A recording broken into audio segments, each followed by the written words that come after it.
Sounds good. All right. All right, welcome everybody. This is the Esports Department Worlds Show 2021. Today we're going to go through a few things, starting off with some power rankings of all the teams at Worlds, and then we're going to move into some of our favorite bets, and then as well touch on some of the best ball stuff we're doing here at the Esports Department. Um, it's been a bit of a break here from League of Legends for everyone. I know I've been kind of engrossed in NFL. John, I know you've been kind of engrossed in a lot of NFT stuff. Um, Mine's been elsewhere. yeah, and Michael and Alan have also been engrossed in their own things. How's everyone been doing? Though, are you excited to get back to watching League? Absolutely. Yes. The Hell yes. it just became fall here today. I swear to God, it went from like 75 every day to fucking like 40 and raining. So it feels like world's time now. There we My go. life has been work and playing golf, and I've I've been making some worlds content that's actually been doing pretty well on YouTube, which is pretty weird. A lot of angry people from Europe. I'll leave it at that. From the Discord, we'll get to True. that, I'm sure, and cover on True. some of the disputes and stuff. But yeah, it's been fun. I think group straw was last week. Nothing came out that was really too surprising. Um, but yeah, it'll be interesting to see kind of how the tournament plays out, and we'll get to kind of how we think it ends up playing out. So we'll go ahead and jump right into it. Talk about power rankings. We don't need to go 1 through 16 for every player, but you can kind of see here on the screen we have it tiered out and have each analyst rankings. So maybe we'll talk about some of any of your talking points that you started. We can start with you, Alan, and then just go with you know who were your kind of biggest teams that you thought maybe you're above market and below market on, and kind of give a couple reasons why, and then we can go from there. Great. So I do think like it's tough to go too far into like the below market or above market for me just because like when I see the S tier here, like I would be pretty shocked if one of those four teams doesn't win Worlds this year. And honestly, I think FPX is like near like even money ish plus 120 something like that. Like I think that what FPX does well is better than anything any other team does. Like I think that Damwon Gaming is probably a better all around team and plays better all around League of Legends, and EDG probably the same. But like as far as like what they do really well, like the overloading side lanes kind of stuff, having laners that basically just never lose. Like Nuggery, I don't think has lost a lane in like 2 years, something like that. And so and I think that like there's just enough stuff that the FPX style is going to be strong enough at Worlds. Like I think TF's obviously going to be there. Silas is obviously going to be there. LeBlanc, all that stuff. So I think it sets up for FPX really well at the tournament, and I think that their best stuff is better than anything anyone else has. Even if I don't think they're like the best all around League of Legends team. Yeah, I think that makes a lot of sense. I think like you said at the top there, we're all pretty well in consensus. I think we all have the same top four shuffling orders of them, but um, I No, think it just Pykel's a dirty dog with Gen G in the top four. oh right, yeah, Very true. I right. am a dirty We'll, dog. we'll get to that. I'm sure that'll be his segment on who he's over market on. But but yeah, I think it's pretty condensed there at the top. I know for me personally, really struggled to power rank after that. But John, what did you think here, and kind of give a couple of teams or that you thought maybe you wanted to highlight that aren't FPX? Well, call me the LPL Maxi because I've got the LPL teams 1, 2, 3, 5 with Damwon like in the middle there. I think probably the thing that will jump out to people about my power rankings is that I have just Damwon by themselves in the A tier, which is like a little bizarre. But I really feel like they're just definitely not as good as the three best LPL teams, but definitely better than everyone behind them. So I just think they're going to probably find themselves in a semifinal matchup where they're the underdogs. Is my guess on them. The tier that comes underneath Damwon, I think, is pretty interesting. This huge tier of like LNG, Mad, T1, Gen G, PSG, Rogue, 100 Thieves, and Fnatic. these are all teams that I could see like an upset performance out of. Like I kind of think 100 Thieves is like, I mean, we'll talk about the groups later, but I kind of think 100 Thieves is like 50% to get out of their group.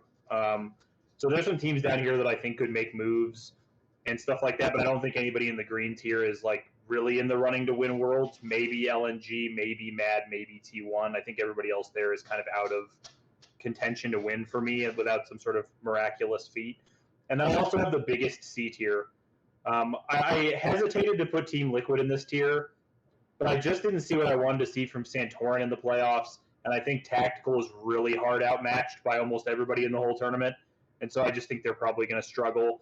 I have HLE down in 15th, which I think is going to be an unpopular opinion, but I think HLE is just like super outskilled at like 3 out of 5 positions in almost every matchup, even if they have massive advantages in mid against some teams. And then I think it's probably not going to be that popular to have Cloud9 in last place either. But I think Cloud9, unless they look completely different from how they looked in the playoffs, is going to get run through in Worlds, I think. Yeah, all that makes sense. I mean, especially even the RNG above Dam one take, it does seem a little bit odd, but then you think back to MSI and they did pull it off. So, it's not that out of there. And just to think in general that the LPL is the strongest region, I don't think it's too crazy. For me, I was actually pretty surprised. I was the only one that ended up with EDG in the 1 spot. It was kind of straightforward for me, honestly. It's just that EDG won the LPL. They beat a lot of good teams to do it, and I'm not really going to fade that. You'll see that kind of throughout my rankings. I didn't get too carried away of getting off of who won their individual leagues. The one caveat I will throw in there with EDG is that it does involve some of the theory from groups because EDG being because FPX and Damwon being placed in the same group in Group A does make it a little bit harder for a team like EDG and does increase the odds of both of those two teams because they guarantee they won't have to face either of the other one in the first round of the playoffs after groups. So I will say that's a little bit of a caveat with EDG, but generally, yeah, I think a couple of things. I think one, they have who I think is the best player in the world right now in Viper. And then I think Scout is like criminally underrated somehow, even though he's one of the most veteran players in the scene, or probably in this tournament even. And I think they're just have really good team chemistry and have found a lot of different ways to win. They've been able to win through bot lane, specifically in metas where that wasn't supposed to be the case. So that's really strong to me. And generally, if a team has a big strength, I'm not sure there are really many teams whose bot lanes can rival them here. Outside of that, I think a team that I have my eye on is PSG. I have them there in the mid range. I thought that A tier for me was really wide open. I wasn't really sure where to go. I was telling people when I was doing these, I was like, I feel like anything from like 5 to like 13 is like could kind of go anywhere. It was really tough for me to rank those. They're all just so close, and they all have strengths and weaknesses, and it'll just be kind of tough to see how it plays out. And then the last thing to touch on is I do have LNG and HLE both pretty low. I take a pretty decent discount into teams having to play through play-ins because it seems like almost every year we have a team that doesn't make it out of play-ins that we expect to. Last year was Mad Lions. It just always seems to happen, and because of that, I just feel like it's tough for me to rank them up in the top tier. If they do break it through, they'll definitely have some interesting group draws and have a chance to make it in. But I think the fact that you do have to play those additional games in a best of 1 setting until the playoff format of the play-ins can just lead to a lot of variance that could lead to some surprising results there. So I'll leave it with that and kick it off to Pikel. Sure.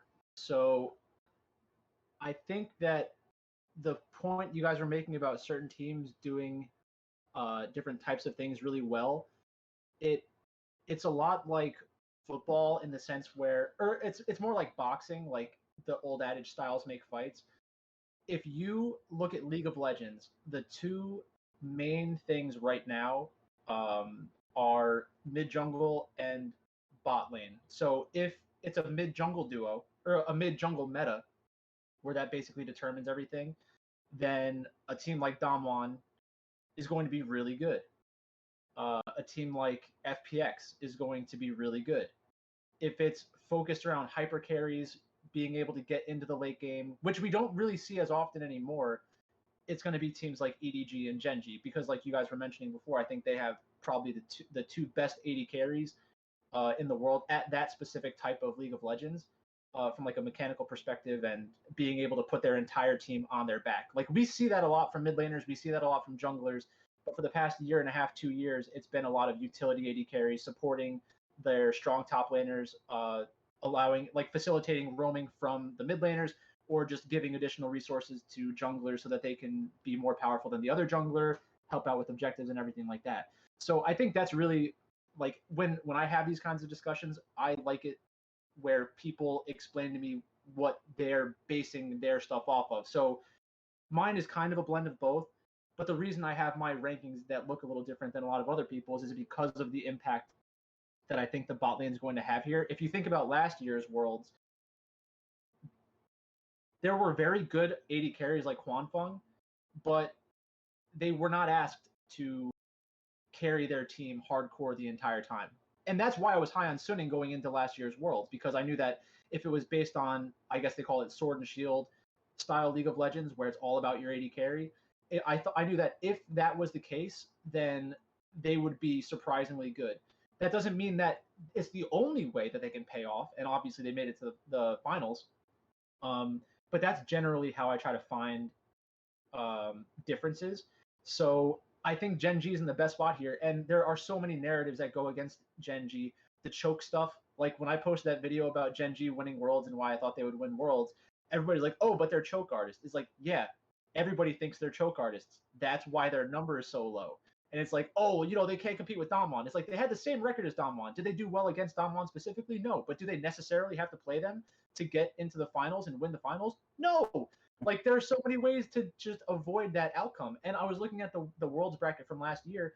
I mean, if a couple teams are in different spots, there were so many LPL teams that had to face each other on that one side of the bracket. We could have easily had an all LPL final.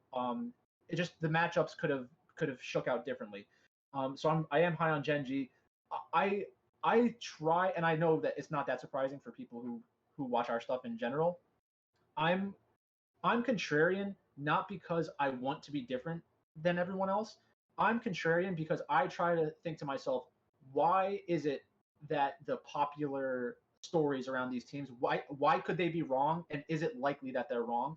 And I think that it is likely that they're wrong because we hear so many of the same things from like analyst desks and the talking heads, and they all say the same thing. And in every single sport, they're always wrong. They always get the public to think a certain way, and they're wrong. And if people don't agree with me on that, then just go look historically at how good these people are at predicting games. They suck. It's horrible.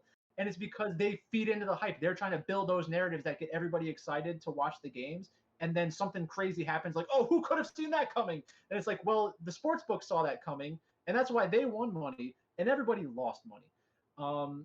In terms of the other teams that, for those reasons specifically, that's why I'm lower in general on the European teams. I think that European teams, outside of Rogue, have had a lot of good luck. Not in terms of like, oh, they're lucky in the game. Like they do a good enough job to win games. I'm not saying that that's impossible for them to win games, but I think a lot of the time they've been on the right side of variance for group draws, knockout round draws, and those kinds of things. And it's going to be, there will be that one year where LEC just gets blown out all over. And then people will overreact to that. So then I can actually root for LEC teams at that point. But until we get something like that, I probably have to stay away from them. Like the number of people yelling at me about Mad Lions and how I'm like criminally underrating Mad Lions and how they're like the best team at Worlds and like how it's a good bet. Like there's not enough time to convince someone that they're wrong about that. So that's where if they win, congrats, you win your money, and if they don't, then I'll be happy. So that's really the most part where I'm at. I just think since we live in the West and since the sports books that we use are in the West, the easiest teams that are going to be overrated are the Western teams because that's where your fandom lies and that's where you're just going to throw your money. If there's one thing that comes out of this World, I would expect it would be like an LCK bounce back, where like for some reason they just get we get a lot of good performances out of them, and people are surprised because people like talking about the Korean players. And the last thing I promise before I kick it back to you guys, or this is how I'll kick it back to you guys. Do you know which country has the most players at Worlds? I mean, Which nationality? It's got to be Korea by Yeah, it has a to. margin. Yeah, It's Korea, and it's because most of the best players in China are Korean, and people forget about the Korean exodus. Like Doonbi is Korean. Doonbi is the heart and soul of FPX, arguably the best mid laner in the world. The other best mid laners in the world, oh well, they all just so happen to be Korean as well. Oh, the best AD carry in China, oh well, he's Korean, and the best AD carry in Korea, also Korean. It's just Yeah. it's funny. It's funny like just because the player plays in like China, it doesn't matter. Like that's where all these skilled players are coming from. Like the golden generation of talent has been Korean for a long time. So I just think that we're overlooking Korea severely if we're just looking at the like team performances or recent performances. Sure. Yeah. Let's touch on a couple more things before we move on to aggregate rankings. Um, John and I both had Beyond Gaming as our 16th team in. Alan, I know you have. I think it's Galatasaray. I don't even know how to say it. I And don't then either. and yeah, and Pyko has Detonation Focus Me. I guess if each of the three you want to just give a quick blurb about why you have that team as your last team in. Great. Well, I'll go first, and I have Cloud9 in 16th place Yeah. on my list. No, the 16th team took whatever. Yeah. So Cloud9 last to get in. Yeah. Right. He just means the differentiated team. The last man in, the last team in. I kind of have it. I'm not. I kind of think Beyond is going to win their playing group, which is it's going to be reflected in my favorite bets later. So for me, I kind of think the last team that's going to sneak in is going to be Cloud9. I just think they're right. I don't understand the sportsbook odds at all for the group, the playing group those two teams are in. Thinking that Beyond is 4 times is only wins the group 1 in 4 times is like kind of crazy to me. I think almost for sure Beyond and Cloud9 are getting out of that group. Some argument for Galatasaray, but I think Cloud9 and Beyond are the teams that are very likely to get out of that group. And if they do, it's got to be like at worst 50-50 which one of them comes out first, in my opinion. I don't think either one of those teams is significantly better than the other. So I think Cloud9 is going to end up being the last team that makes it in. Yeah. Probably with a win over like Infinity or Red Canids. Yeah. I had Beyond. I rewatched their series against PSG and was just really impressed because it really seemed like a series that they should have been out of. I think they went down 2-1 and it was like a really deflating. I think game 1 was really deflating, so I was really impressed that they were able to bounce back at all. Because PSG had gone in undefeated into and been beating up on them really all calendar year. So I was really impressed with that performance. And then obviously we've seen what Doggo can do. I think he's just kind of a playmaker in the play-in stage. Like sometimes that's really all you need. We see that in, for example, the college. I kind of liken it to the NCAA tournament where you have Davidson, but they have Steph Curry and they can make a deep run. So I feel like he's the type of player that can kind of take over games. We saw what Danny did on Tristana, for example, in the playoffs in the LCS here. And if he's going to be able to make plays like that, I think that kind of gives them an edge and gives them something unique to play around.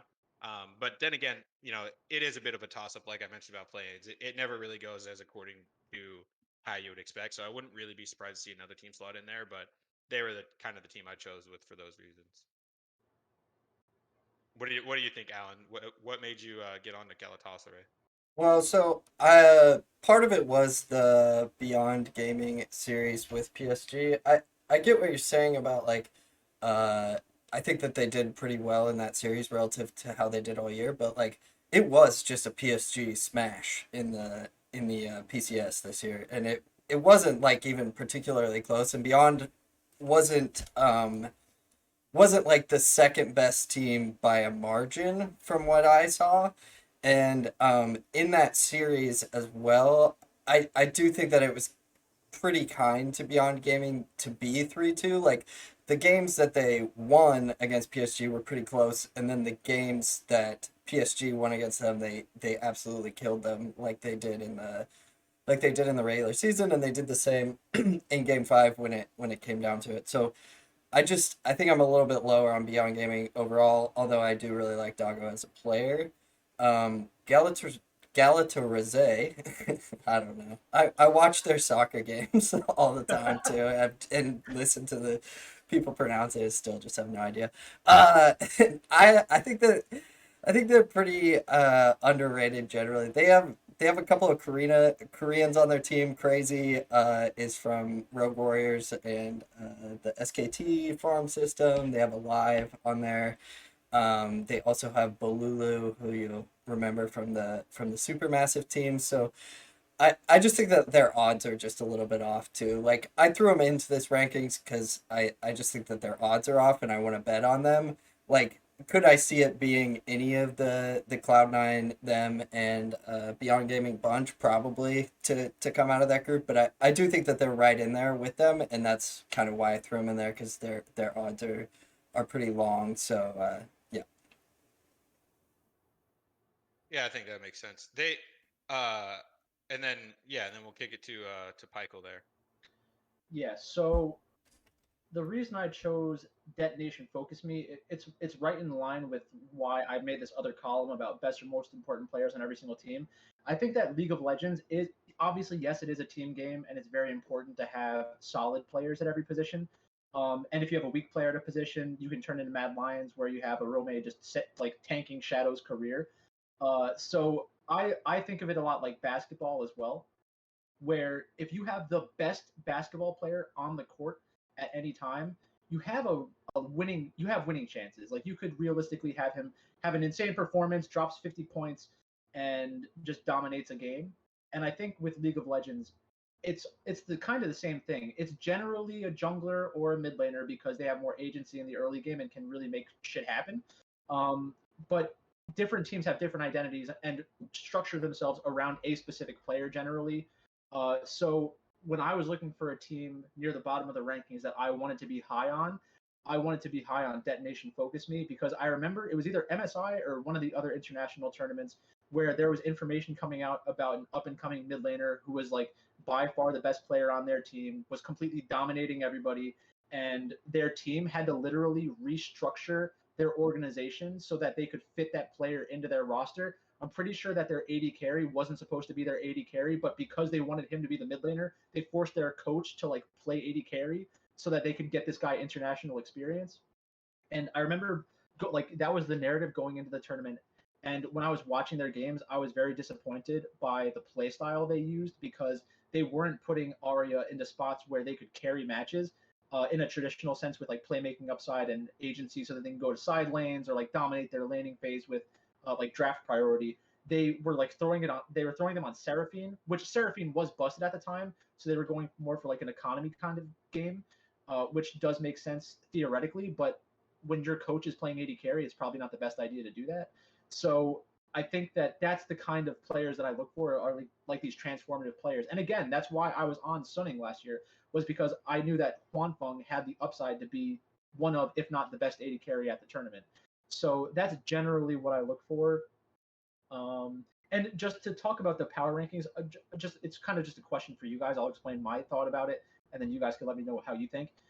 The way that the tiers work for me, and this was reflected in like the tier list that I made on one of my other videos. The S tier, like you guys said, is the teams that we expect to have the best chances to win at Worlds, so they make up the majority of the pie of like these teams will probably win Worlds.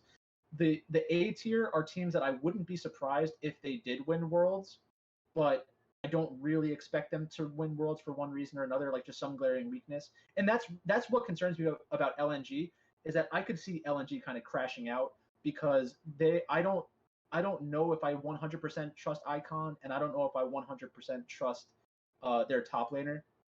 They have good performances. We have good tape, but a guy that couldn't beat out a couple other top laners on like DMO and like these other bad top laners just scares the shit out of me. And that's also why I don't like Crazy or whatever. That guy Liang, his name's Liang now, right? That scares me with Galatasaray. But then the B tier are teams that I think if they get the right group draw, if they get the right, if they get into the knockout round and they get like a weak part of the bracket, I could see them maybe winning in the first round, making it to what is that semifinals then, and people would be like, oh, look at that semifinals for like the semifinals run from C9 or Mad Lions, and look how good they are. It's like really like I don't know. I could see that narrative being easy to fall into accidentally because there are a lot of teams that we don't really expect to get to semifinals that might get there for like bullshit reasons. Um, that's just generally my approach. Like if anybody outside of those first 7 teams ended up winning, I'd be pretty surprised. Yeah, I will say if I had an extra tier to use in mine, I would have used an extra tier on my B tier because I think LNG, Mad, T1, and Gen G are teams that if you told me they won Worlds this year, I wouldn't be blown away. I would be like, they wouldn't be choices of mine, but if you told me that was who ended up winning, I could see like a route that they could get through the playoffs where they'd be reasonable. Whereas like PSG, Rogue, 100 Thieves, and Fnatic are teams where I would be really flabbergasted if somebody told me that they won Worlds. So it's a little bit hard to have those 4 teams in the same group with the other 4, but I do think that those teams are all steps above the teams that I have in the C tier. So yeah, a little bit weird there. I could have used an extra tier maybe. Yeah, I think that makes sense. I didn't really think about it as in terms of winning worlds. I was kind of trying to balance the floor with the ceiling there. I was thinking about it more of like, because I don't know. I also kind of personally think in almost any tournament setting, the biggest battle is just getting there. Because I don't think anyone would have said Suning was like live to win worlds. Maybe Pico would have, but like they were there, right? And they had the chance to do it. And I don't think they would have been in like an S tier. So like my S tier is like who I would say are my favorites. Like these are the teams that I think could have relatively low odds. And then for me, my A and B tiers were just teams that like they're going to need, a good group draw. They're probably going to need to get lucky in some best of ones, and then get a good draw in the playoffs as well to be able to do some damage. But I think it's just hard for me to balance the upside with the downside because the thing is with um, specifically with like Mad and Gen G, um, for example, like I wouldn't be that surprised if you told me that one of those 2 teams won Worlds, but I also wouldn't be that surprised if you told me one of those 2 teams didn't make it out of groups. So Yeah. that's what made it a little bit tough for me to say that like I do think they have the upside, but then again I kind of think almost anyone can get hot and has the upside. Like we saw LNG do it in the LPL tournament, for example. So yeah, that was kind of how I felt about it. Anything you would like to add there, Alan? Yeah, I mean, you guys basically covered it. I think that my S tier is like, I think 80% of the time, probably one of those teams wins Worlds. And then, like, the A tier for me is like more like the reach finals betting numbers more than like win the whole thing kind of stuff.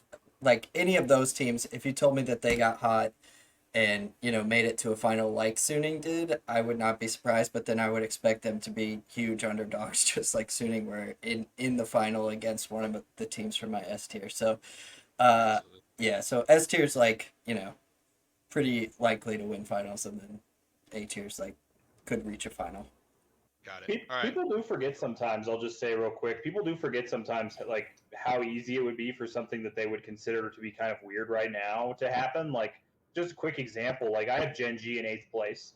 If I told you that Gen G won Group D, would that really surprise anybody? Not really. Like they could win Group D. If I told you they beat Fnatic in the quarterfinals, would anybody really be surprised? No. If I told people that they beat Mad Lions in the semifinals, would anybody really be blown away? And then once they're in the finals against EDG or whatever, what are they, plus 250 or something in the finals? Like, it's not like it's the most insane thing that ever happened to have a team like that end up winning or end up in the finals at least. So just remember that it's not some of these results that could get a team like a Gen G to the finals are not that hard to fathom when you put them into that kind of frame. Yeah, absolutely. I mean that playoff bracket draw is really formative. So here on the right hand side of the screen, you can kind of see where we ended up in terms of aggregate rankings. We ended up with FPX first overall, followed up by EDG, Damwon, RNG. I think consensus wise, that's kind of the S tier of those rankings. And then the middle tier, we went Gen G, T1, Mad Lions, LNG, Rogue, and then probably the next tier down is kind of the rest. So you can see here three of the bottom teams we have are the LCS teams, looking like another rough year for the West at Worlds, and I think our highest ranked Western team was Mad at 7th. So kind of interesting there. I will just ask, maybe just for Pykel here, since he's kind of the LCK guy on the show right now. What is your thoughts on the Gen G versus T1 matchup specifically? Because I think that's something people will be surprised about, specifically with your rankings, is having them above T1 by such a wide margin in terms of S tier versus A tier. Yeah, so I think that part of it is that T1 is more popular and Gen G is less popular. I think that if if you told me that Rascal beat Kana in in lane for every single game, that'd be a little surprising to me because I do think that Kana is like a very good top laner and better than Rascal. But when you're drafting when you're going into a match and you're drafting around that, I don't think they're going to give Kana like insane matchups every single time, and it'll probably more likely devolve into like one team getting Kennen and the other team getting something that's okay against Kennen.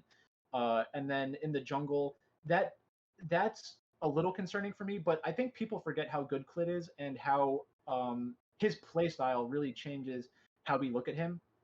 It would be like, how do you compare a score first point guard to a point guard that goes out and gets 10 assists every night?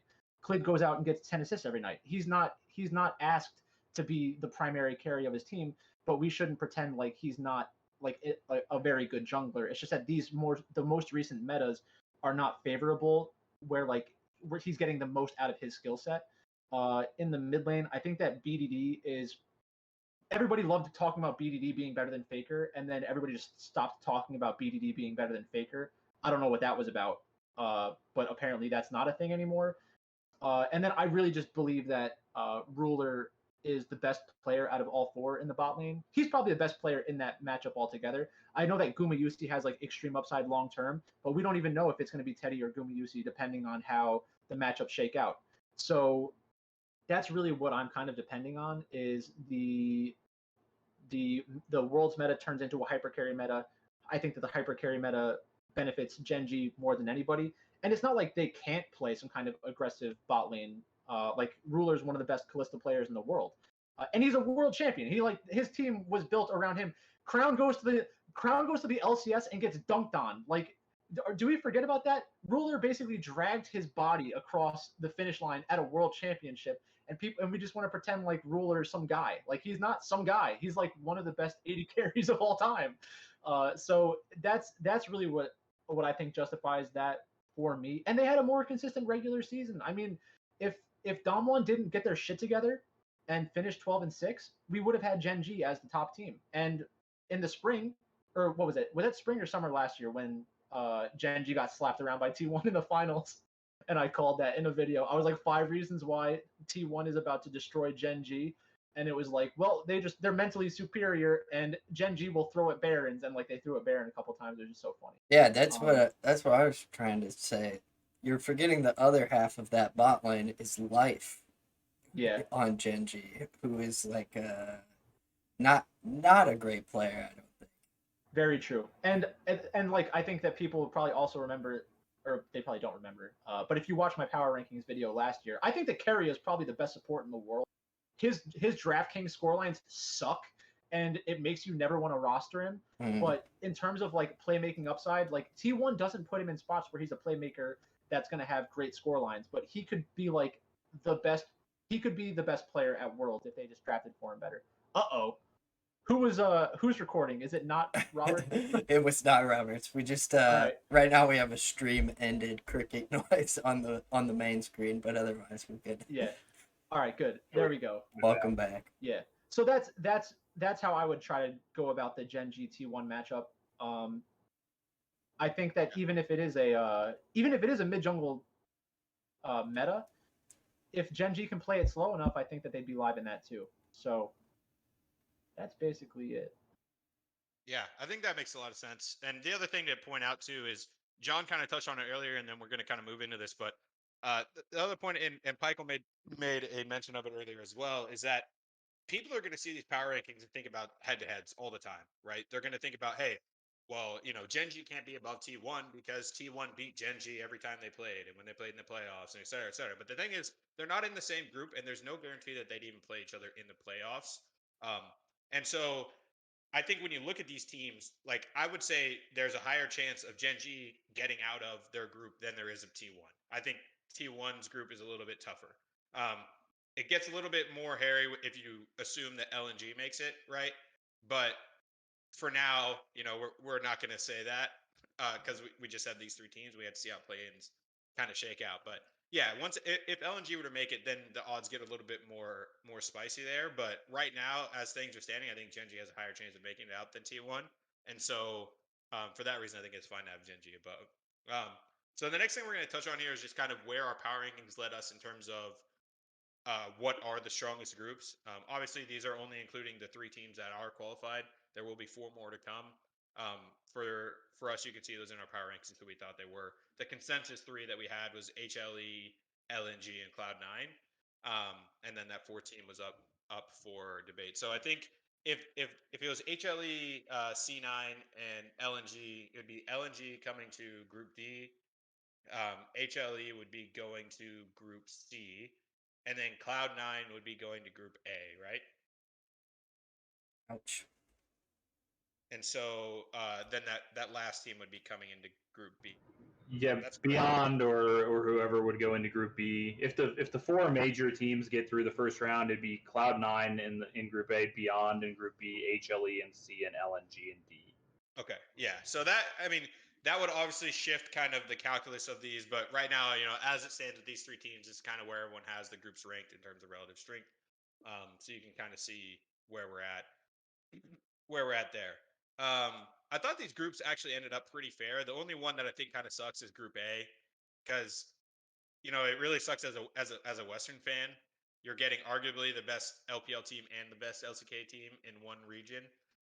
That sucks from both the tournament perspective because you can reasonably safely pencil both of those in for top 4 now, and then also sucks just because like Rogue and Cloud9 probably don't stand much of a chance there. It's a bit of a group of death.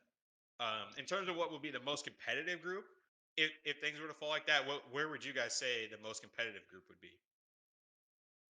If we're assuming, Cloud9 in A, HLE and C. Man, that Group D is fire if things go the way it's supposed to go. Like putting LNG in there in that group, I could see like reasonably any 2 teams getting out of it. Even Team Liquid, I could see finding a way to find their way out of that group. I could see them beating Mad Lions, and LNG having a down tournament wouldn't be that surprising. Gen G not showing up wouldn't be that surprising. Yeah, I think anybody could get out of Group D, assuming that it goes the way that it's supposed to. I'm interested to see if when they update the to get out of group props and stuff, to see if what LNG's odds look like if they make it into that group, because I think LNG has a very good chance to get out of that group if they get slotted in there. Yep. Yeah, I think that'll probably be the most competitive group. I think personally that the most fun group to watch would probably be Group C for me. But I think Group D is the one where it'd be the hardest to cap if LNG were slotted in there. Group C does get a little bit hairy because it's just tough to rank. I think specifically HLE, Fnatic, and PSG are all just so close to me in my brain. Who joins Group C? HLE. HLE. Okay. Yeah. So that one would be, I think, really fun to watch, in terms of just like pocket picks and like varying strategies and stuff. I think that could be some really fire games. I mean, that group seems variant generally. Like all the teams in that group are very variance based. Like, could you see RNG having a terrible tournament? Yeah. HLE having a terrible tournament? Yeah. Everybody in there could lose all of their games and you wouldn't be shocked. Yeah, exactly. Yeah.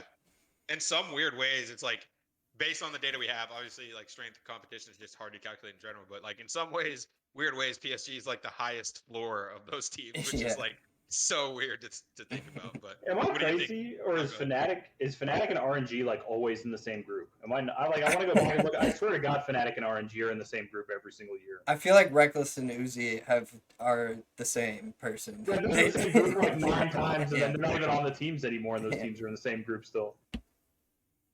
Yeah.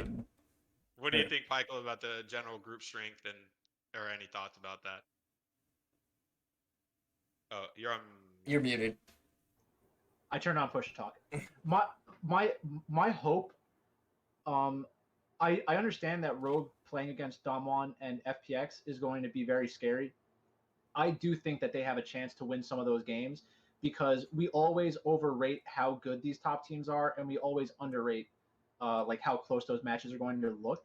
So we might get into a spot where Rogue wins an early game. If they win an early game against Damwon Gaming when they have a shitty draft and they put like Showmaker on TF and then a utility AD carry, and then they're not able to utilize that in the mid game, I could see it happening where they're able to steal a game in that way. I think Odoamne is going to be a big problem for their team to kind of cover up, because while I do think he's a good player overall, I don't think that he's going to line up well against Khan or Nuggery or Fudge. So that's going to be pretty concerning. In Group B, I do think that 100 Thieves is very interesting for a similar reason. I think that a lot of their players, like if you told me, okay, someday turn back the clock and he looks like he's one of the best top laners in the world again, I wouldn't be that surprised. If you told me that Closer was able to keep it close against Warner and Jai Jai, I wouldn't be that surprised. I don't have huge, very high opinions of either of those players. Um, Abadage is in a tougher spot, but they don't have to draft around Abadage. And then if you told me that FBI and Huhi did a really good job in the laning phase, going even and allowed the team to win elsewhere, I wouldn't be shocked. Group C, I think, is going to be the bloodiest. It'll be the most fun to watch. And it sucks because all three of these teams are teams that I have narratives that I want to go against, but it's going to be really tough to pick which narrative I want to go against at which point in time in these matchups because PSG, like while I could see them being good, I could also easily see them being pretty bad. I think that they're overhyped from last year. I think that Fnatic's overhyped because they're European, and I think RNG is overhyped because of what their performances have looked like. And I always say that Gal is one of the most overrated players in the world, which is because everyone's saying like he has the upside of being the top 80 carry in the world, which he just doesn't. That's not the kind of player that he is. It's like what happened with Ghost last year. Like Ghost is not a good 80 carry. Ghost is on a team with Canyon and Showmaker. That just kind of happens like that sometimes. And then Group C, if Hama Life goes in there, I'm going to ask you guys this question and then go silent, and then I'll talk about Group D. What do you think the odds for Hama Life should be to win the group? And just give me that one first, and then I'll follow up on that. I would have them significantly below 25%. Like I would have Hanwha Life as the worst team in the group. So them winning it would be, I don't know, maybe along the 10% lines. It's not, it's not unrealistic, but I think I would also have them as maybe the worst team in the group, but probably like 12 to 15% ish, I think. Yeah, my brain's not working to do the odds to percentage calculator in my head right now. But yeah, I mean, it's tough, right? Because I think really it's a very, very flat group in terms of what, or at least it should be. I think RNG will be the overwhelming favorites, but I'll almost want to toss a bet on all three of the other teams. I think to win the group, Yeah. depending on the odds there. Because I do think it's a highly variant group, and I'll almost be interested in tossing on any of them. But yeah, I mean, it's like you said with On With Life, like they looked like absolute dog trash all summer, but then they came out and they shocked P1 at the end of the year and played them really close there in the what's that tournament called for them? Gauntlet. Gauntlet, yeah. Gauntlet. Yeah, sorry, I couldn't think of the word. Played him really close there, played really well, and we know Chovy's like an all-world talent. So yeah, it wouldn't be too surprising to see them win it. It'll be interesting. I'll have to play that one by the ear, by the odds, but I'll probably be interested in throwing a bet on all three of those teams that aren't RNG to win the group. It's not the strongest mid lane group either. Just to to point out when you're looking at mid laners, like without Chovy in the group, it's a pretty weak mid lane group. Yeah, I do think that Chovy is a top probably 3 player in the world, but I just think the rest of Hanwha Life sucks. Like I don't like any of their other players, to be honest. Yeah, Jungler came along, but I was pretty Deft let me down, I think, in a big way this year. He looked a lot like uninterested almost in some games. Just I don't know. He didn't look great to me. And we know he can be better, but it's tough to just say, hey, this team's gonna be better and this team's gonna be worse. Like there's no real way of knowing that. But yeah, I think I'll be interested to Michael's point about betting on any of the non-favorite teams in that group because it's so variant in my mind. Yeah, if we get Chovy diff against every single one of these teams, you're gonna be like, why didn't we see this coming? It's Niski against Chovy. What are we doing here? I think I'm a lot higher on Morgan than a lot of other people are. I think that Morgan is a very good player. It took him a shockingly long time to be like the consistent starter there, but it is beneficial to have someone like Morgan. His Camille is going to be a problem at Worlds if teams don't band it out. And I believe in the upside of a player like Morgan.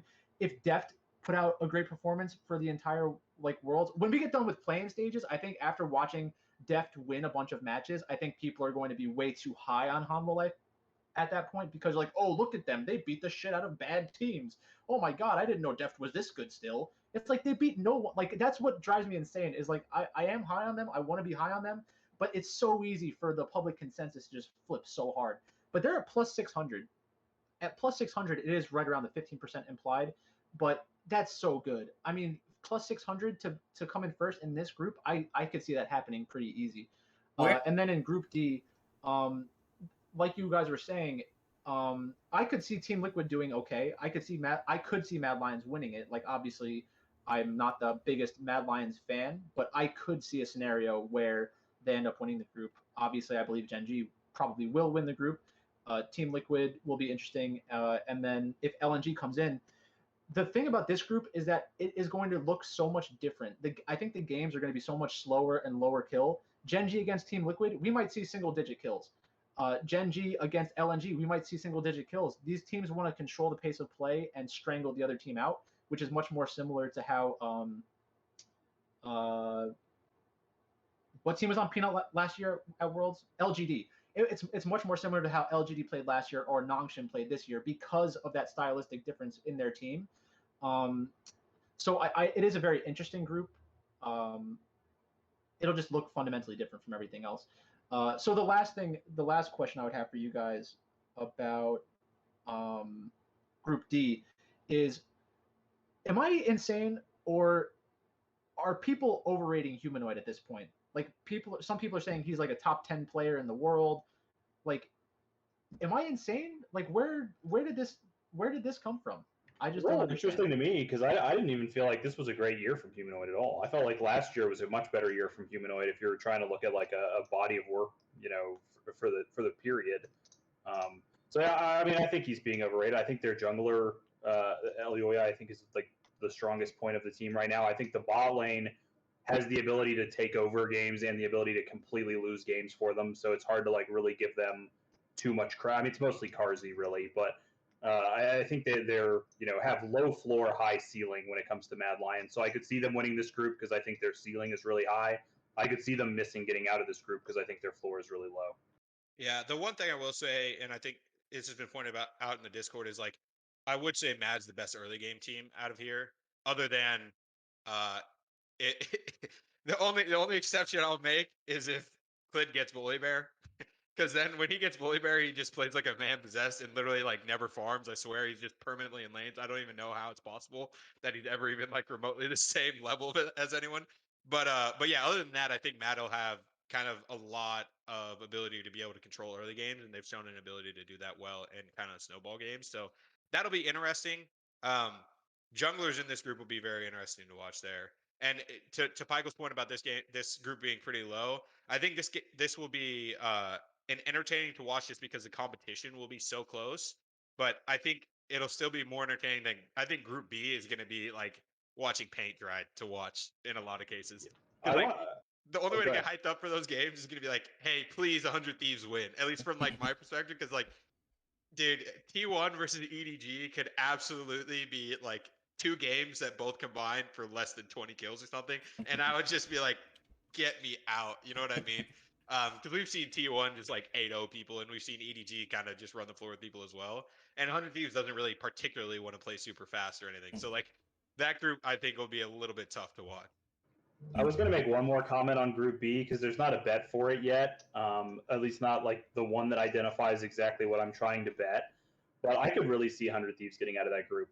I'm going to complain about T1 for a minute because I lost a lot of money on T1 this year. These motherfuckers will not stop drafting Jace Nidalee no matter what. It's like I swear to God, every time I watch this team, they're drafting Jace Nidalee against some team that's terrible that they should just be outskilling at every position. And instead they're like, yeah, we'll outskill you, and then we'll just make sure that our comp makes it so we can't possibly win after 25 minutes, and we'll just see if we can beat you before 25 minutes. Like, I watched them lose so many games to teams they shouldn't lose to because they just draft these comps that you cannot win with after a certain period of time if your opponents are even remotely competent. So there's not a good bet for it right now, but if you get a spot, I think 100 Thieves, the team that's going to get slotted into this group is likely to be Beyond Gaming, which would be like the weakest team to get slotted in. And so if T1 underperforms in this group, 100 Thieves could definitely get out of this group. And that's something that I've been looking to bet. I don't like them to win it because I think EDG wins the group like almost every time. But 100 Thieves to come second in this group is something that I'm keeping an eye on. I really think that could happen. Yeah, I like that. I like that a lot. I think 100 Thieves could really surprise some people this year. All right, cool. So we'll just move on then. That kind of touches up the group analysis that we have. Kind of have our general idea of how we're approaching the groups and kind of what we're excited for, what we're dreading a little bit, and then we'll move on to some top bets here. I guess. Well, I would say we go in reverse order, but I'll just kick off since Pico had to step away for a second. Um, I think my favorite bet on the board that I've seen so far is the region of the winner to be the LPL. If you look back up at my power rankings, I have EDG and FPX as 1-2, and then RNG as 4. And then I actually, I have LNG down there, but I do think that they're live to get out of their group if they do. It really wouldn't surprise me that much at all to have 4 LPL teams out of the 8 that make it out of groups. And that's making up 50% of the field. And then if you counter in, just some of the like betting lines that there would be, I think they'll become much more than this implied line to win it. So I think that minus 135 line is a little bit generous. So that's probably my favorite bet on the board. My other bet that I like is Fnatic to be the top LAC team. Look, this doesn't come down to Fnatic versus Mad head to head, and I think that's one of the things that people might get lost in the shuffle a little bit here. Is like when you're looking at these odds, you're thinking, hey, well, Mad's just a better team than Fnatic. They played better, they did better in the playoffs, et cetera, et cetera. Look, that's not what I'm saying at all. What I'm saying is that I think Mad Lions will probably have um, a bit of a tougher draw, assuming LNG gets through. Like I said, we could see any of those two teams coming out. Whereas, Fnatic, I won't say that they have an easy draw, but I'll take the plus 200. I think that's kind of baked in. Because if Fnatic makes it out of groups and Mad doesn't, then you're instantly winning it. And one other thing to note on Fnatic is we saw last year Hillsong was like the best support at Worlds. It kind of came out of nowhere, but it was like very evident. He was hard stopping in every lane. And they do have a ton of veteran presence here on this roster.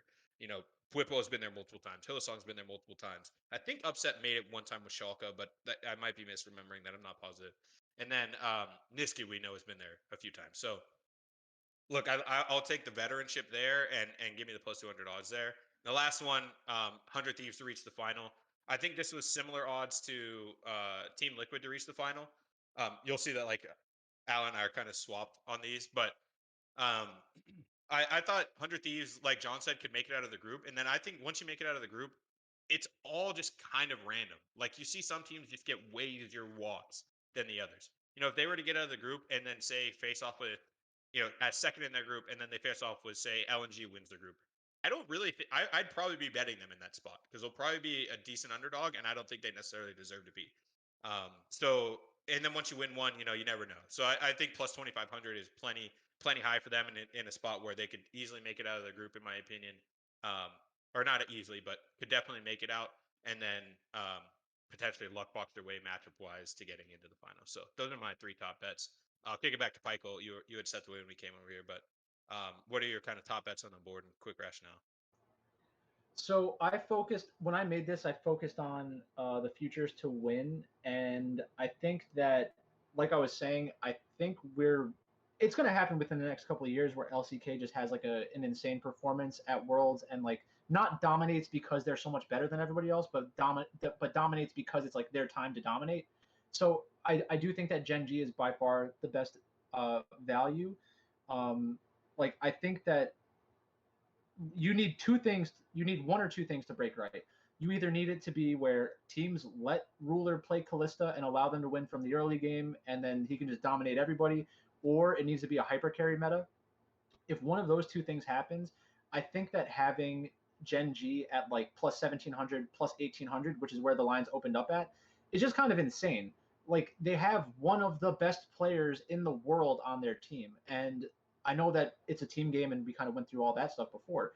But if you told me that Ruler gets his second world championship and solidifies himself as maybe the best AD carry of all time, like would that be that shocking to anybody? I know people love Uzi and like they want to say Uzi's the best, but performance wise and results based, it'll be like the Super Bowl argument for AD carries. Yeah, Uzi's like the Babe Ruth for me, where it's like if I'm like he's the best, and people are like, "Come on, bro, he couldn't hit a fastball from Greg Maddux." I'm like, "Yes, he could. He's the best.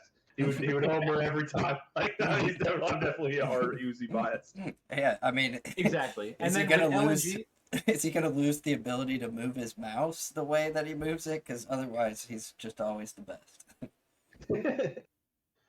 With LNG, I know that with LNG it's like super scary because I do genuinely believe that they could like crash out. Like they could be the biggest disappointment at Worlds. I could see that.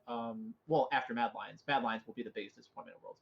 but I could easily see LNG like crashing out and Tarzan not being able to carry them hard enough, because going into this year, nobody thought of Icon as like one of the best mid laners from China, because Well, he's not. nobody except me. I'm a fanboy, but Well, go ahead. I know some people talk nicely about him, but he's like what? He's like an Orianna god, so probably don't give him Orianna. But it's tough to see like how him against Chovy, or even him against Faker, because Faker's gonna pull out some weird shit where it's like, oh, you just blind picked a control mage in my face. Well, can I introduce you to one of my 50 million assassins that I play? And then just like go on a tear. Like that'd be best case scenario for T1. But with LNG, I think that the odds are being offered at, because they have to go through the play-in stage.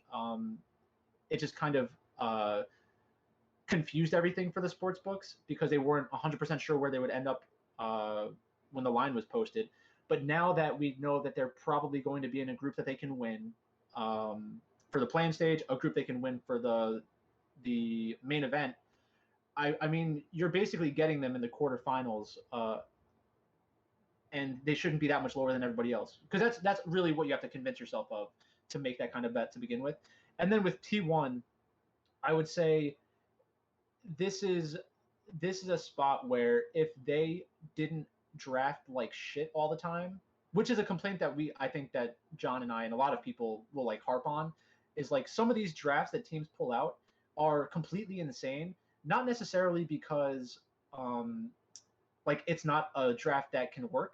It's just you make the game so much more difficult for yourself. That's exactly my point. Is like T1 is better than on so many of these teams, and they would draft these comps that are so like hinder them in a way, like make the game so much harder than it has to be. Sorry, go ahead. Yeah. Well, no, yeah, that's basically it. Like I think teams want to give themselves the ability to play aggressive in the early game. So a lot of the times you want a jungler that can like engage and gank, and a support that can engage and gank. T1's like, well, we could do that, or we could draft 5 champions. None of them have hard CC, and we'll just force you to fight us around a Baron or Dragon Pit, because then we don't really need CC that much, and we'll just either poke you out or we'll force you to walk into us. And like, yes, that could happen in the game, or it could not happen in the game, and then it turns into a game where T1 gave away Infernal Soul, and they had Teddy on Aphelios, and they still almost won the game. Like, that's the kind of shit they're willing to do, because they know they're so much better than everybody else. Or not everyone else, but they're so much better than so many of these teams that they can convince themselves this like 1 or 2% outcome. Yeah, it's fine. We'll get to that one. We'll figure that one out. That'll be okay. But if T1 put it together for an entire tournament, if you told me that Kana comes out of this looking like one of the best top laners in the world, would I be that surprised? No. If you told me that Faker turned back the clock and was just counterpicking everybody because everyone thought that it was like a TF meta or like an Azir meta, and then Faker just comes in and is like playing Akali and Aurelia all over everybody, I wouldn't be surprised with that at all. And then the question mark really is from like which AD carry they will use and which meta will be popular at Worlds, because if it's a spot where they're allowed to let Teddy play late game carries, then John and I are going to be shitting ourselves every draft. If it's Gumayusi, then it's like, okay, well now they're just going to draft for a much more early game. Maybe that goes sideways and doesn't look as good. And then lastly, it's my belief in Keria. I think that if we get into a spot where Keria is able to play more aggressive and be the playmaker on the big stage, I think he could have a Hillsong performance where not only does he have the talent to do it, the stars might align, and he could end up being the best player at Worlds. If a champion, if there is a support that could get a lot of kills, like champions that get into this champion pool, Keria could be the highest kill player at Worlds. That's the kind of player that he is. Like some of his Pike games were just insane when he was doing that, and that's why a player like Hillsong is so much fun to watch, is because he'll do stuff like that too. So those are really the 3 teams that I was focused on. I'm not great with the whole prop thing. Like if Gelati was around to like explain the props to me again, like I would be looking for stuff like that. Some of the other bets that I've made on like Bet365 were like specific team to win a group, or top LEC team, top LCS team. I think that the Rogue one is pretty interesting, because Rogue doesn't have to win. If every single LEC team drops out in the group stage, if you told me like Rogue won 2 games or 3 games Mad Lions won 1 or 2 games, Fnatic won 1 or 2 games. Would I be that surprised if that happened? Like if they just fall on their faces? I wouldn't be that surprised. And you get it at like plus, I think it was plus 5 or 600, which obviously it's a pretty thin bet. But I would love for that to happen so bad. So I kind of just bet on. I just bet on it like off of instinct. Yeah. But that would be really cool if Rogue could figure out how to beat up on those teams and maybe beat up on C9. Yeah. Cool. All right, we'll kick it to John. Give your top 3, and then we'll go to Alan, and then maybe just some closing thoughts. My favorite bet by miles was most kills by a champion in a map at under 14.5. So for this prop to lose, one player has to get 15 kills in a map. And that's happened in all of the regions that are going to Worlds. That happened 4 times this year total. So it's like, the amount of games that are played in these like 8 regions or whatever, and it happened 4 times, and then where we have such a limited sample at Worlds, could happen, absolutely. But the chances that somebody gets 15 kills in a game, if it happens, it's going to be like Fnatic versus RNG when Fnatic is already eliminated from the tournament or something like that. That's like where it could occur. In a normal game, 15 kills by one player is just completely unrealistic. So What were the odds on it? I got it at even money. I think it's at minus 125 now. But even at minus 125, I love it. I think it's like very unlikely to happen. My second bet was Beyond Gaming to win their play-in group. I don't know why Cloud9 is getting like this insane level of respect when it comes to winning this play-in group. It's pretty much like we think it's likely that one of those teams would win the group, and I just can't see why Cloud9 is so much more likely to win it than Beyond. So plus 400 seems like free money when it comes to that. It's not that it's going to happen every single time or whatever, but I think it happens definitely more than 1 in 4 times. And then I went with Josh on my last one. The LPL just to win the tournament at minus 135 felt like a very good bet. It's not that I think that they're any sort of lock to win it. I could see a T1 win. I could see a Gen G win. Damn1 winning wouldn't blow anyone away. But given that I have like the 4 LPL teams all in my top 6 or whatever, it seems pretty hard not to bet minus 135 for the LPL to win. So those are my favorites. All right, and we'll finish it off with Alan. So I went with my top one as the shortest map under 2044. Now it is minus 130, which is an implied like whatever 54 or something like percent, and it's only happened 4 times in the history of Worlds, but 2 of those times were last year. And I think the nature of the game with Rift Heralds and the nature of turret plating makes faster games much more likely. I also think that a couple of teams like, if FPX just like ganks Odoamne 4 times and then kind of finishes the game with the Dancing Shelly, we probably would not be that surprised by that. We could see the same thing with Damwon Gaming. Damwon Gaming actually has the record at like 18 minutes against G2. So like Damwon's available against a European team. So I just think it's going to happen at some point. I would love to get odds with the team that you think will go under it, because I think that like odds with Damwon, with FPX, and then with like Cloud9 or Beyond Gaming or something like that from a play-in game would be pretty great, and probably you get some decent plus money there. The cool thing about that one too, Alan, is like it could even just happen in a group stage game between like FPX and Damwon, because like you said, it happened with Damwon and G2, who were both top 4 last year at the World. Like it doesn't have to be. Everyone always thinks these things are an insane team versus a terrible team. Yeah. Like this can happen against 2 very equally talented teams. So yeah, has everyone forgotten Invictus Gaming versus SK Telecom, the Draven game where it ended like 15 minutes or whatever it was? Yeah. Like 4 items on Draven at 13 minutes or whatever it was. Yeah. So I think it's like I think it's just good value with the way that the game works right now.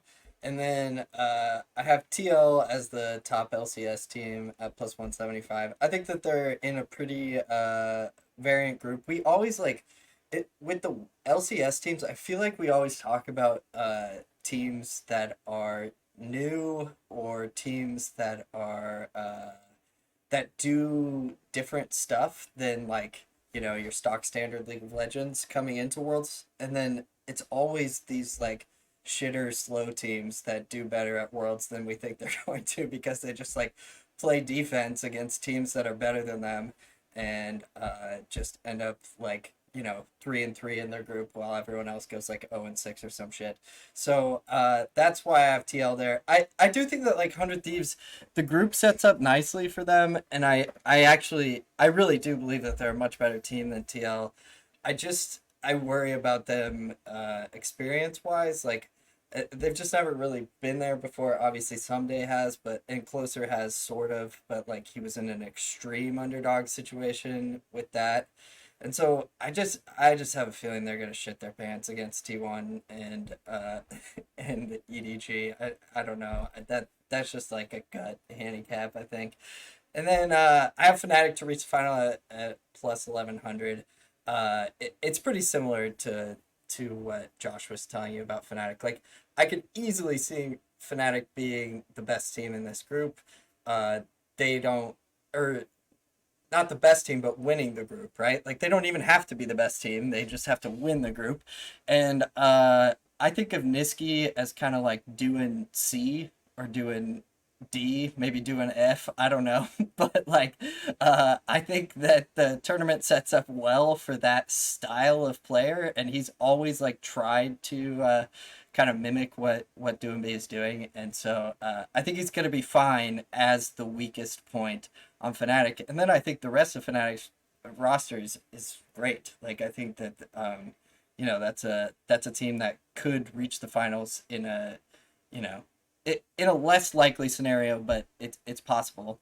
I think plus 1100 is a nice number for them because once they get out of groups, they probably, if they get a first place there, they probably get an easier matchup, and we've seen them just surprise teams with odd strategies and their aggressive play before even teams from the LPL and LCK. So I think that plus 1100 is probably a little bit too big for them, although it's probably pretty close. Like those numbers are tough. I always just think of them as like, an opportunity to hedge in a semifinal essentially, because like I'm not letting plus 1100 ride on Fnatic in a semifinal probably. Yeah. I just wanted to talk real quick about a couple of those things. I think the shortest map and the 14.5 kill total, the play-in stage, I think that you guys are right where that's really where it is most likely to happen. And I know that the point we were making about it's also possible to happen between like two really good teams. But the thing that Alan said that like kind of illuminated it further for me is that the game is changing. Not only is the game fundamentally changing from a game system perspective, from a game theory perspective, teams are becoming more intelligent about how they approach the game. And they realize that if I drafted an early game team and I lost to the late game team at 7 minutes into the game, then the lead is only going to get bigger and bigger, and my team composition will be worse and worse. We should try fighting them every single opportunity that we get. The fact that teams are more likely to do that now makes an under much more likely, and it also makes the over for the 14.5 kills, which kind of scares me because a lot of these teams do love Aphelios, and if we get into a hyper carry situation with an Aphelios game, I wouldn't be shocked if we got close to that number. Although maybe, I guess, what champions are most likely to get over 14.5 kills? Kaisa? Yeah, it's got to Like- be 80 carries. Like Kai'Sa, Ezreal, yeah. Draven, Kalista, even like like a Fed assassin could do it too. A Kiana, Talon are kind of LeBlanc is those kinds of one of the things is like champions like LeBlanc are good at doing it because you'd be surprised how often if you're like a Fed Oriana or something, you still get a lot of assists. Whereas LeBlanc just gets the kills every single time if it's her. So yeah, assassins and 80 carries are really the only people that ever do it. Yeah. I was just thinking like specific champion. Like I figured Kaisa. I think that Kaisa is probably the one who's done it the most this year. But then the last thing I was going to say, the point that am I disconnecting or are you guys disconnecting? You're We can good. see you. We see you. Okay, so to the Niski point, right? Mhm. The only problem with Niski being doing C, doing D, doing F, you know who he's playing against is Maple, who has played against the actual doing B, and Cryan, who's played against the actual doing B. That's my problem. Is that we see these players who have stylistic similarities. They do. However, One of them is the person that they're copying, and the other one is the person trying to copy them. That's the problem that people don't want to talk about. If you see an LEC team copying a Chinese team, and then they play the team that they're copying, what do you think is going to happen? It never turns out well because they have the secret sauce, they have the secret formula. You're basing all your stuff off of secondhand information. It's like in every other walk of life. You need like that first level interaction with the source material to fully understand it. That's the level that Chinese and Korean teams operate at.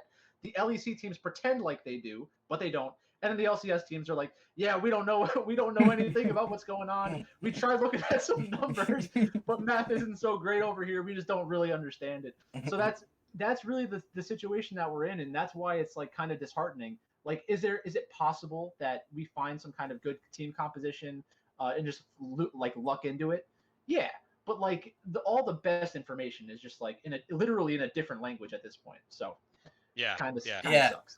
I'll just push back like a tiny bit there. I think that the nature of the champions and the style, like with the Twisted Fate, with the Silas, with like I don't know if Zoe's gonna make it, uh, that Galio. yeah, that kind of like ability to just be like I seed lane but still have an effect on the game, I think is like it favors Niski in the sense that like I don't think he stands an actual chance against Cryan or Faker, but yeah, or not Faker Maple, but like when it becomes like we fight at the Rift Herald kind of game or we fight at the Dragon kind of game, then he's as good as anybody else because he knows how to press R.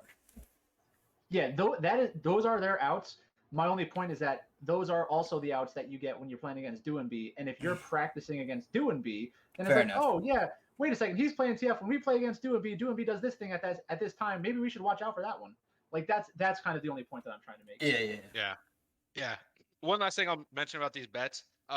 These two that we have to reach the final, like we gave the bull cases for those. Like they could also just go terribly wrong. Like 100 Thieves could get out, and then their first match is against FPX, or say FPX gets first, or Damo, whatever it is. Like then it's probably doomed, and that sucks. Like, and you got to keep that in mind when you're making these. Like, don't just think, oh my god, like yeah, you're right. All they have to do is get out of the group. Well, they could still draw an absolutely god awful match in the quarters or in the quarters. So you keep that in mind. Don't get too carried away on that.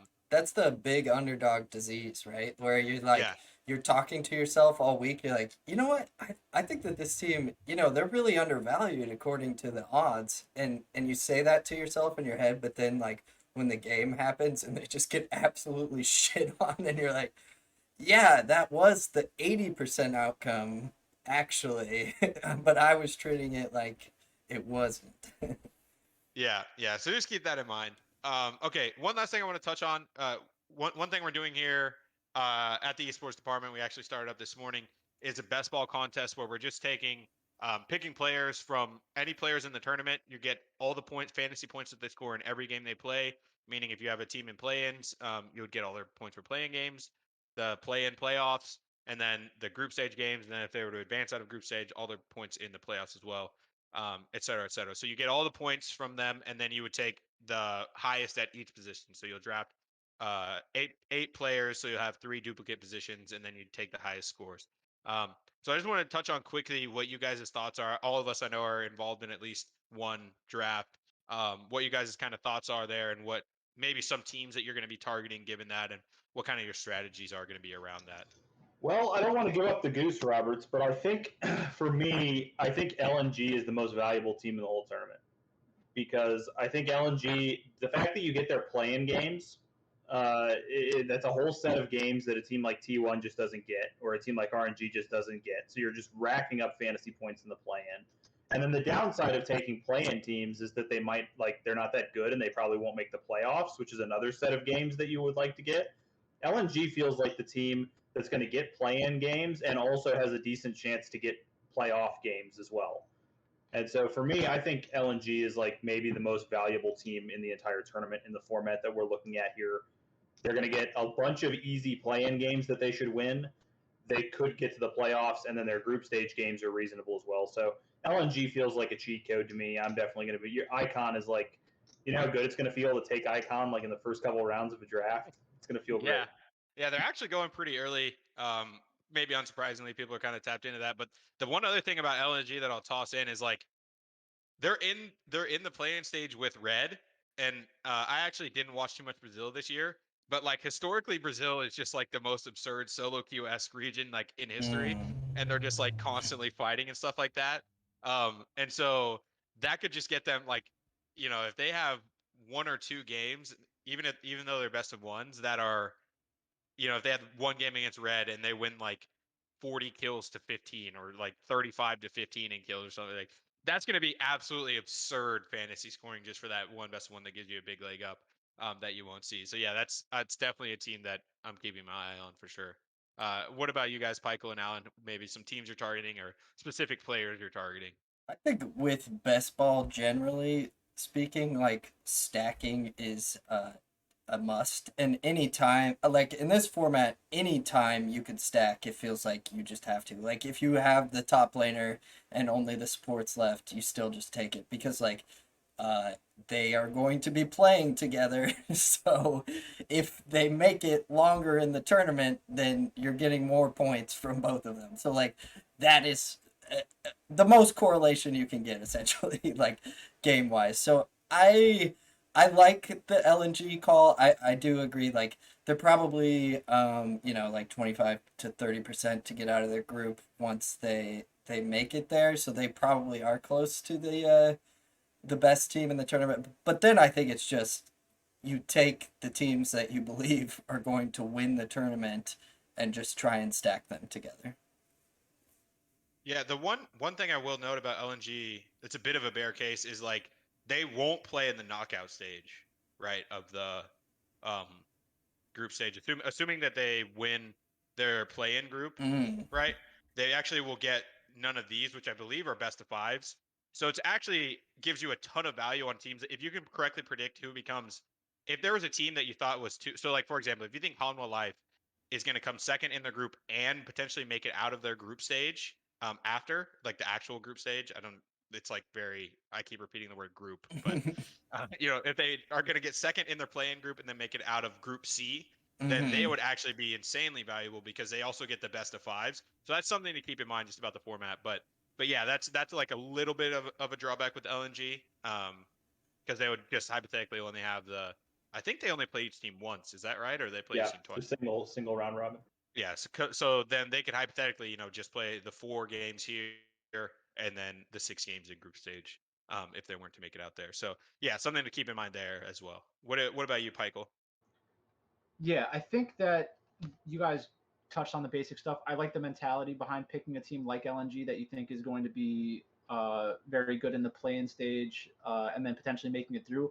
That's why I'm kind of upset that you actually talked about Hama Life, because I didn't want you to talk about Hama Life. I think that C9 will probably be super undervalued in this because everyone is going to want teams that they think are live to get through the to the next round, and people won't see that for C9. But you'll get a lot of early points. So is it with? I didn't look at the format. So how big is the roster? It's 8 players each, 8 teams in the draft. So 64 out of the I think 200 players at Worlds are going to be drafted. Okay, so then it'll be a little bit more difficult to justify getting C9 players into your roster. But the other thing I would do is try to look at Group C, since we think Group C is the bloodiest one. I think that those are probably the teams that you want to get exposure to. So that's another reason why I think HLE is just like a sleeping giant for this kind of thing, because they're they are going to be forced to fight a team like RNG. They're going to be forced to fight a team like Fnatic. So that's going to bring out the best in Humble Life, even though we think of them as a slower, lower kill total team. That's really big upside for them. I do think that I like them as a bet to win their play-in stage, because um, they shouldn't be like. I think that LNG is minus 160 something, and HLE was like plus 225. Like what? Like all they have to do is beat LNG. Like if you win that game, then you just won the group. Good job, you did it. So like that just seems kind of insane to me. But that's the kind of stuff I'd be looking for.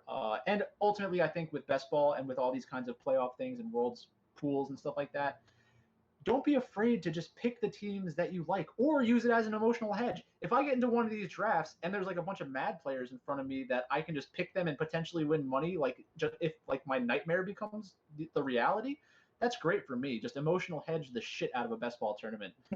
That's something that's pretty likely for me. Yeah, absolutely. Yeah, I think we touched on a lot of good strategies. I think the only other one I'll mention is like if there is a team you're really, really confident in getting through, um, then you can still go with them just even because they're just gonna have the group stage. If you think they're gonna be able to make it to the finals, like, and you like their odds to make it to the finals, um, as an actual like pretty much favorite. So like one of those S tier teams is who I'm talking about here. If you think there's a way that if you think there's a world in which EDG, like I don't think it's that unrealistic for me to think that EDG goes 6-0, these two both go 3-3, and this team goes 0-6 in Group B, for example. And if that were the case, then we'd get EDG. As long as they were to avoid the 2 seed out of Group A, I'd feel like great about having EDG on my team and getting them because I think they're pretty reasonable bet to make it to the finals. And you could do the same thing with FPX Damon, but point being, don't be afraid to just take some of those S tier players because they could end up with more points. Like I said, if LNG just goes 4-0 in their playing group and then they get bounced in groups, well they'll have only played 10 games. So as long as EDG goes to just 1 5-game series, they could usurp that number of games. So keep that in mind. It's definitely a balance, and it's going to be fun to see kind of how the strategies end up playing out. It's been interesting to kind of watch along with that. So Yeah. something we're trying out for the first time, and I think it should be pretty fun. I kind of generated the idea from a NCAA basketball tournament that I usually do, where you just draft players and you get how many points they scored. So you want ideally you want Mm. a combo of the 1 seeds you think are going to make to the finals, and you can get their 7th best player, but then you also want the best player on a 12 seed who can make a deep run. So that was kind of the strategy I'm hoping to see, and it'll be interesting to see how it plays out here. So for sure. All right, I think that's about all we have. I don't know if anyone had any last closing thoughts. I think that we kind of touched on everything.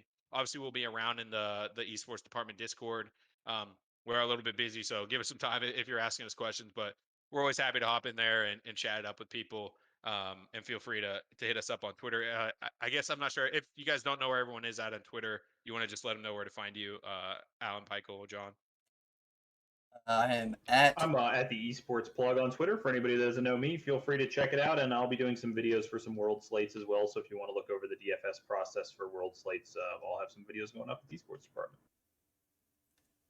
I'm at Heffel DAA, so HEFFELDAA, and yeah, you can hit me up for any type of world's stuff. Your Twitter ad sucks, Alan. Back in the day, you know how many times I've gone to look for you in the last 3 weeks, and LCS picks, that's easy, and I'm what the fuck is it? Heffel, something. My last name is Heffelfinger, first name Dwayne, middle name Allen. So that's where that came from. I decided the LCS picks moniker was a little on the nose. Yeah, and if you guys do follow Alan on Twitter, just know that you come for the world's content and you stay for the regional league soccer bets that no one's ever heard of. That is accurate. If you're looking for me, you can find me at League of Items. I've also been pumping out a lot of Worlds content, so check that out. The last thing that I'm going to say is and the video that I'm going to plug specifically, I looked at last year's Worlds and I was thinking to myself, what are the easy narratives to come away from that tournament? Turkey is going to be overrated. PCS is going to be overrated. Everybody who did well last year in the play-in stage, they're either going to be overrated in the play-in stage again, or they're going to be overrated in the next round of the tournament. So look to go against them. Try to be as contrarian as you possibly can stomach. I know that it's gonna feel bad a lot of the time, but the chance of it repeating itself is just so low. So that's what I would watch out for specifically. And if you want to argue with me about European teams, just come to any one of my videos. You'll make a lot of friends in the comments section with people just screeching at me about Mad Lions and how they're amazing. The last thing I would say before we go is make sure to check out the esportsdepartment.com/donate. Everybody you saw on this video receives an equal share of any donations that come in through that website, as well as people like Gelati, who I think people know, and our stat people behind the scenes that nobody even knows who they are, really. Doots, nobody knows who that guy is. So, everybody gets an equal share of the donations, so come on in and donate if you like the video, if we made you some money. Yeah. All righty. That about wraps it up. Like I said, be on the lookout for more content coming out from all of us, and feel free to hit us up in Discord, on Twitter, or wherever's easiest for you. We will catch up with you all later, and thank you for taking the time to listen to us. Have a good one, guys.